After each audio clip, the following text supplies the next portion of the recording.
किसी गांव में एक बूढ़ा आदमी अपने बेटे और बहू के साथ रहता था।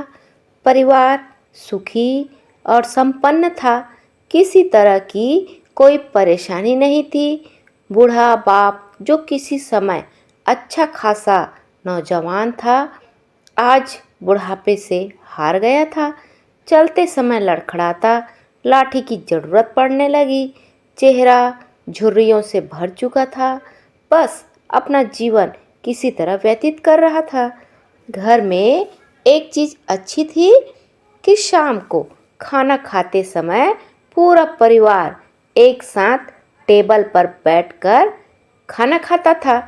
एक दिन ऐसे ही शाम को जब सारे लोग खाना खाने बैठे, बेटा ऑफिस से आया। भूख ज़्यादा लगी थी, सो जल्दी से खाने बैठ गया और साथ में बहू और एक बेटा भी खाने लगे।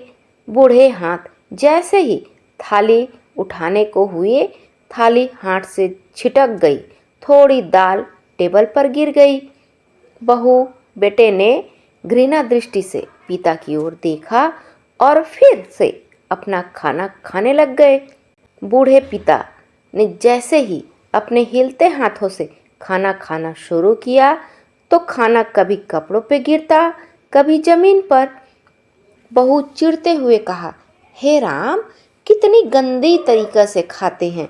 मन करता है इनकी थाली किसी अलग कोने में लगवा देते। बेटे ने भी ऐसे सिर हिलाया जैसे पत्नी की बात से सहमत हो। बेटा यह सब मासूमियत से देख रहा था। अगले दिन पिता की थाली उस टेबल से हटाकर एक कोने में लगवा दी गई। पिता की डबडबाती आंखें सब कुछ देखते हुए भी कुछ बोल नहीं पा रही थी। बूढ़ा पिता रोज की तरह खाना खाने लगा। खाना कभी इधर गिरता, कभी उधर। छोटा बच्चा अपना खाना छोड़कर लगातार अपने दादा की तरफ देख रहा था। माँ ने पूछा, क्या हुआ बेटे, तुम दादाजी की तरफ क्या देख रहे हो और खाना क्यों नहीं खा रहे हो? बच्चा बड़ी मासूमियत से बोला, माँ, मैं सीख रहा हूँ कि वृद्धों के साथ कैसा व्यवहार करना चाहिए।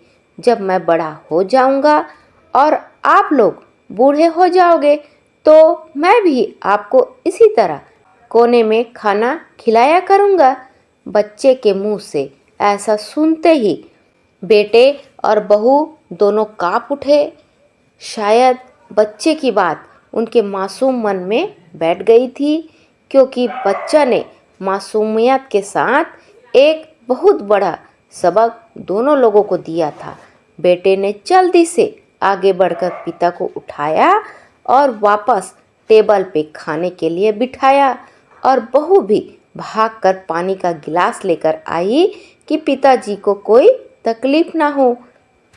तो दोस्तों, माँ बाप इस दुनिया की सबसे बड़ी पूंजी है। आप समाज में कितनी भी इज्जत कमा ले या कितना भी धन इकट्ठा कर ले, लेकिन माँ बाप से बड़ा धन इस दुनिया में कोई नहीं है। यही इस कहानी की शिक्षा है, और मैं आशा करती हूँ कि ये जो मैं कहानी सुना रही हूँ वो बिल्कुल ही सार्थक सिद्ध होगी।